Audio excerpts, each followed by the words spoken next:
Petersburg were really instrumental in getting International Women's Day every year. And in Eastern Europe, it's a real national holiday, International Women's Day. But of course, at this moment, women in Russia are protesting, actually, like the women in St. Petersburg did. And the Ukrainian women are just taking our hearts, really, with showing what it means to care for children, to care for elderly people, and just to move when you have to. So I just want to acknowledge them, because we're doing this for Folkestone and for us.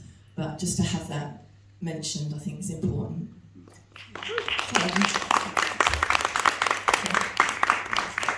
I'm really excited to do this. Some of you have seen some of these clothes before or heard some of these ideas, and some of you may not. So I'll just say that Address is a Folkestone-based activist campaign to raise awareness about women and fast fashion and climate crisis. And if you don't know, fast fashion is clothing that's manufactured fast, it's transported fast, it's sold fast, and it's thrown away fast. And it's really devastating for the planet. 10% of all carbon emissions come from fashion, and we can do something about it. So that's what this project's about. And one of the amazing things about the project has been meeting eco-friends, and you're now going to meet Lila, Libby, and Emily.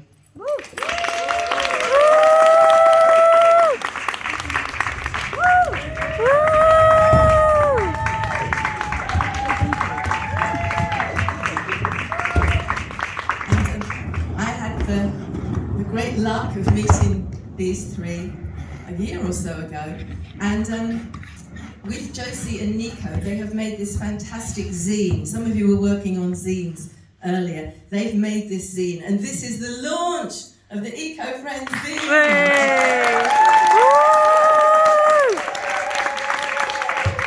And it could be yours for £1. Anyway, I won't flog them now. But it would be lovely to hear from Lila and Libby just what they want to say to us, really, as young women who are really impacted by fast fashion and by climate crisis.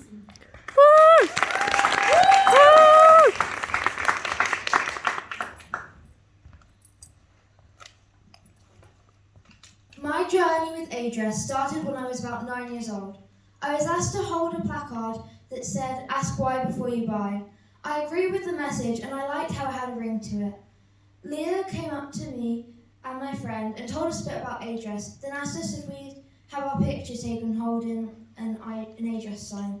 At the time, I'd heard about climate change and fast fashion, but since becoming involved with Address, I've learned loads more about how fast fashion hurts women around the world.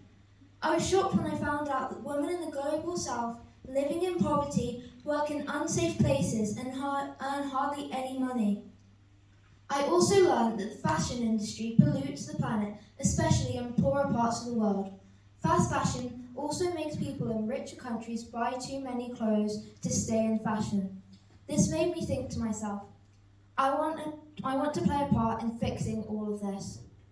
I've taken part in quite a few activism events as a part of Address, and it just started with my first catwalk. Then it went on to panel discussions, even getting a few of my friends involved. We've made zines and took part in workshops, learning how to upcycle fabrics to make patches. I really enjoy working with Address and spreading awareness about the issues on our planet, and I can't wait to see what we accomplish in the future.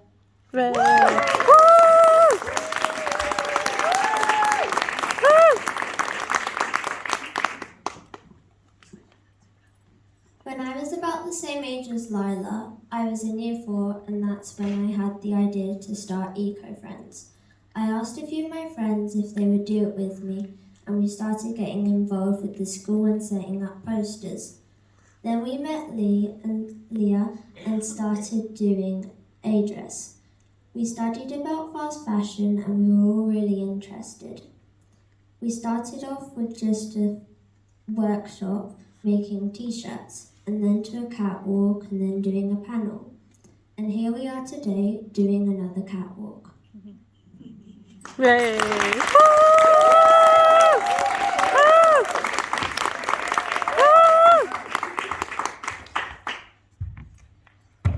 How inspiring is that? How inspiring is that?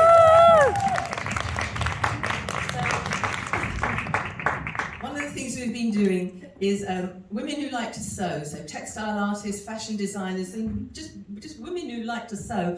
We've been putting messages onto clothes that I found in charity shops, and we've been doing subversive catwalks at places like the Harbour Arm. We've also started going around the shopping centre, and maybe some of you will join us when the weather gets warmer, if you want to be wearing these clothes. And that's really, I think, what we need to be doing, is going outside Primark, outside New Look, and just talking to people, not shaming them because they're buying fast fashion, but just to show them that there's other ways, really, of wearing clothing. So you're going to see some of the clothes that have been made since we made the film. If you haven't seen the film, it's brilliant, and there's leaflets around, and you can email me and I'll send you the link to the film. So first up in this subversive catwalk is Senet. Yay!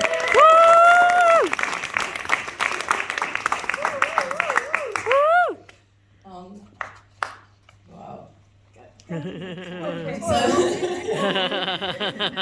So Beth, who's sitting over there very quietly, has been an amazing part of her dress. And she and I went out in the shopping centre with my tricycle with this outfit on a model, and we asked women, what's some precious clothing that you'd never part with? And everybody wanted to talk to us about it, really. And then Beth wrote what they said on ribbons, and we're still going to add to it, aren't we, Beth? Yeah. So people said things like, my baby's first sleep suit, or my nan's fur coat, I'd never wear it, but I love smelling it. So things like that. So do you want to go a bit closer so they get to see it? Woo! Yeah. While Senet's launching the clothes, the next person up is Emily. Woo!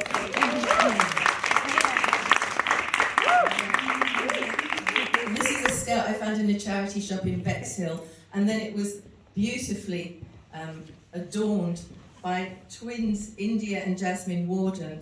And I gave them the skirt, and I gave them the fact that fashion releases more greenhouse gases than all the global shipping and all the planes that fly. It actually releases more greenhouse gases. And so they put the ruffles around the skirt, which sort of symbolise the vapour trails. Oh, and they're kissing. That's it. And then it's got jewelled aeroplanes on it that represent the desirable and glamorous facade that the fast fashion industries use to hide the underlying issues that we heard about from Lila, of poverty and how women in the global south are dying for our fashion. Thank you very much.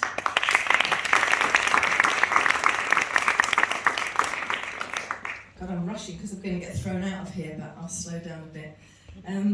Next up is Layla, wearing this amazing creation by Caroline. This has never happened before, but I wanted some of the makers to come and talk to you about what they've done. So Caroline, will you come and talk about how you made this amazing piece? So, the wonderful Caroline Tracy.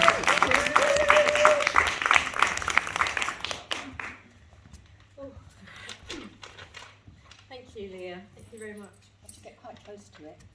Thank you. Can you hear me now?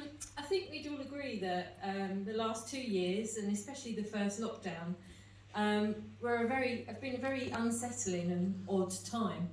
And one of the really odd things for me was that it seemed like everybody wanted to, the first thing they wanted to do was clear out their wardrobe. And when I was out on my one walk of the day, I would see all these mountains of bags piling up around the clothes banks in supermarket car parks. And I'd never really thought about where the clothes went to after we dropped them off. And so I started to do some research. And it was really shocking. I discovered that in the UK alone, 350,000 tonnes of clothing is sent to landfill every year. And if you can't visualise that amount of clothing, and I know that I can't, it's the equivalent in weight to 28,000 London buses, which is, I think you'll agree, a shocking statistic. So I started to imagine, actually, what a piece of clothing would look like after it had been in landfill for a few years or months. And I mentioned the idea to Leah and she said that she had a hideous sludgy green jumpsuit that she'd found in a charity shop and I could have it if I wanted it. So I jumped at the chance, and it hung in my craft room for ages and I couldn't decide what to do with it. And one day I just started to write down some words, things like decay and rot and decompose. And then on a whim, I decided to cut off one arm and one leg and sew them onto the other side so that it looked like it was melting away.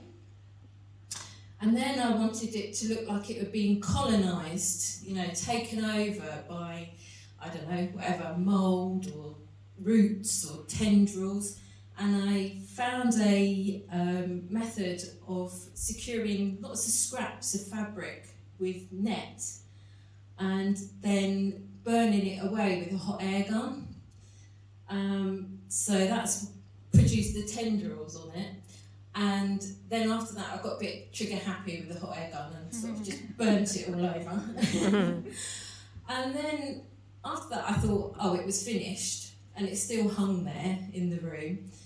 And two things happened. One, I was out on a walk and I took a picture of some really amazing bracket fungus on a dead log. And then the next day, someone offered me some sheep's wool. So I thought, I wonder if I could needle felt some bracket fungus. So I did, and I sewed them on, and then it really was finished. So, sorry. So it always fills me with real pride when I see someone wearing the jumpsuit when we've done a subversive catwalk. And I want to say thank you to Layla for modelling it so beautifully. And I hope that you'll agree with me that although it's still sludgy green, it's slightly less hideous than it was before. And that's it. Thank you. Yeah.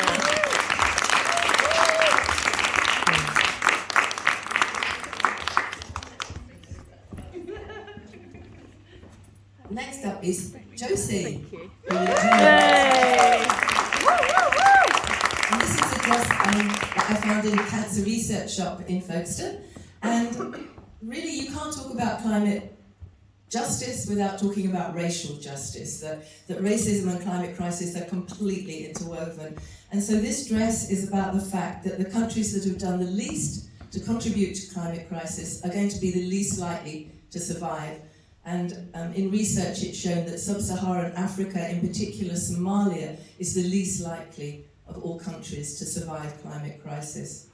And on the back you'll see, as Josie walks around, there's a map that actually shows that the red and the yellow countries are the least likely to survive. And it feels strange clapping that fact. I mean, these facts are horrific, actually, but you can clap the clothes and you can clap Josie.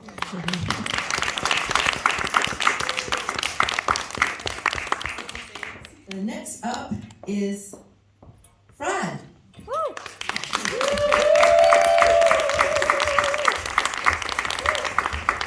And on the back of the jacket that Fran's wearing, which came from Deal charity shops, it says that 80% of climate refugees are women. And as we can see from the women who are escaping in Ukraine, that when women are refugees, they're really vulnerable, and they become vulnerable to trafficking and to sexual harassment and having to pay for their safety and their children's safety through sexual abuse. And so, although this garment is very beautiful, and it was embroidered by Caroline, who's sitting there, it's just very timely to have beautiful garments that remind us of these horrific facts about what's happening at this very moment to women. So, thank you, Fran. And next up is Gabriella. And Gabriella really makes this dress.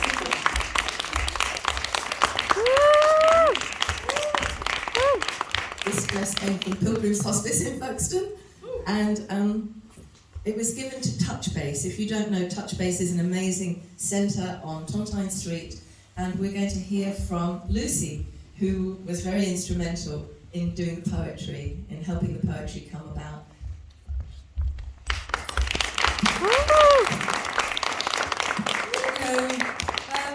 I'm just going to tell you, I mean, some of you will have heard this poem, and some of you will have heard it being read by Josie in the past, and it's also some of you will have read it because the poem is actually sort of splattered all about Gabriella's body. One of the key thing was that this project was given to Touchbase and the members of Touchbase, and I'm sorry that I'm not here with a member of Touchbase beside me or instead of me, but I just wasn't able to organise that. But we had 8 weeks to come up with and research a poem about women who are trapped in bonded labour. And what we did was that we wrote through the voice of a dress, if a dress could talk, what that dress would be seeing and feeling about young Dalit women in the Indian subcontinent who are often bonded into factory labour with the promise of getting huge dowries, which don't often materialise. I'm just going to read a couple of verses, just because I think the women and the men that I work with at Touchbase, they had no writing experience whatsoever. A lot of them are, because of their disabilities, disenfranchised themselves through poverty, through lack of voice, and this was a real process. It just amazes me what they came up with. I'm going to do 2 verses, and this is about a young girl working in a factory. She daren't look up for fear his hands will crush her spirit as he does a bee. She sews and threads for hour upon hour, each tear stitched into a seam that is me. And then the final verse, which I think is really poignant. Now I am here on your living room floor. You're not sure you like me, too flouncy, too cheap. Thrown to the back of the wardrobe, my fate. Late night shopping, free postage, a new dress you now seek. And I think for me that just sort of sums up fast fashion. What I will say one last thing is that a number of the women that I have worked with at Touchbase have gone on to write and write and write, and are now involved in a wonderful project that is funded by the Arts Council and also by Creative Folkestone, which is a sort of spoken word journaling project about finding their voices. And they have, unlike a lot of the women who are involved in creating these outfits for fast fashion, these women are finding their voices. And in fact, I will say one thing, I got a message on Monday night from one of the women I work with at Touchbase who said, I'm off to London tomorrow night and I'm doing a live recital on a stage. And that was it. And this is a woman who, up until about 3 years ago, had never even left her house. She wasn't allowed to leave the house. And she's like, I don't even know what she's doing. I don't even know if she came back. But I shall find out. So, yeah.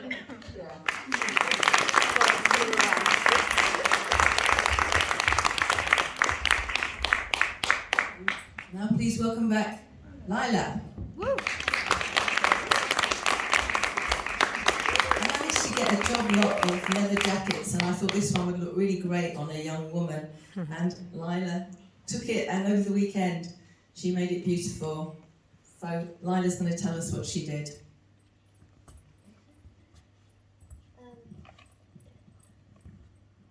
On my jacket, I've chosen a representation of a woman who symbolises freedom. She seems happy and like she's being herself. To me, the slogan I have chosen, my body, my rules, shows self-love and not having to be who you're expected to be, not having to hide who you want to be. With my jacket, I want to show equality, acceptance and respect. I've used a brown outline to signify brown skin and my heritage, and also other women's heritage from all around the world. We're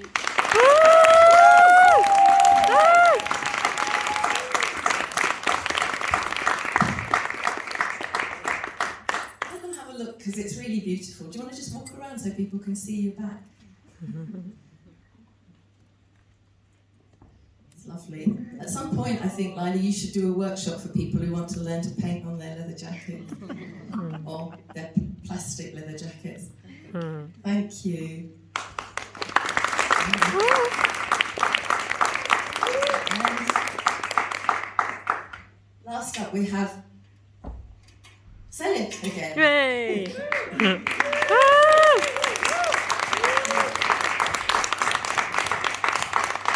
And this dress really follows on from what Lila's just said. I took one of my poems, I'm a poet, and I took one of my poems which is called Self-Love. And I think sexism really damages our relationship with our bodies, with our sense of ourselves. And really we can't talk about stopping fast fashion without really reclaiming how we feel about our bodies and ourselves. So I'll just do a couple of verses from the poem, and it goes, "It's a long, long journey from self-hatred to self-love, self-restriction to expansion, arid to creation, numbness to elation, self-love. I don't give myself away willingly, prick my innocence till I bleed droplets of self-disgust, mess with this mind that is mine till I spew self-doubt, desire my soul till I disconnect and own it no longer. Drum into me I'm nothing till the beat becomes my beat, compelled to negate, coerced to castigate, everything I am, everything I think, everything I choose, everything I say, everything I think. There's nothing wrong with me that has to be fixed. Not the size of my thighs, not the wrinkling of my skin, not the swelling of my belly, the panache of my moustache, not the depth of my scars. Self-love."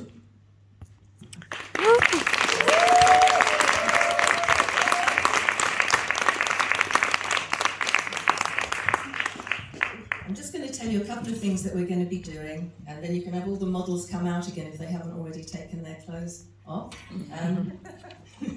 So the zine, we've got two schools, one in Hythe and Mandela School in Folkestone, and we're going to go in and work with years 5 and 6 and see what they think. And then if they like it, which I think it's going to be amazing for them, we're going to try and roll it out across all the schools in Folkestone just to get Brilliant. really talking about the issues. And then the wonderful Emma from Restock Shop in Guildhall Street is set up a repair cafe. We're going to have a pilot, a tryout of a repair cafe, and it's on the 10th of April, 11 o'clock till 1 o'clock in Sunflower House. Apparently there's somebody there who'll be doing bicycles, but the dress will be there in force, showing you how you can take up hems and how you can put patches on things and kind of just generally zhuzh them up like these clothes. So do come along, look out for that. And the other thing is, while we've got this revolting, well, it's not revolting, it'll be amazing, but this comes from Pilgrim's Hospice, this Princess Diana type wedding dress. And we've got a new project called Tattoo Stories. And those of us who've got tattoos have been telling each other what the tattoos mean to us. And as a way of really reclaiming our bodies, thinking about how we want to adorn our bodies and what we want to hide with the tattoos as well. So there's a whole range of women that I'm working with, and Beth is going to be, we're going to be tracing all of the tattoos, and they're going to go on the dress with different skin tones all over the dress. And then on the underskirts, we're going to have women's stories, and the ones that have been written so far are amazing. And the other thing is we're going to take to the streets when it gets warmer. So if any of you fancy coming along, either to wear the clothes or just to support. When we went last time, it was amazing. People just were really eager to know what it was all about, and I think that's the way that we should be going. So leave your details. There's a piece of paper over there if you want more information, if you don't know about it. And I've been asked to say something about Folkestone Women's Forum. They're starting up monthly meetings again in the clearing upstairs, and the first one's on the 27th of April, so look for Folkestone Women's Forum social media and hope to see you there. So please give a big hand to the models if they're still very much.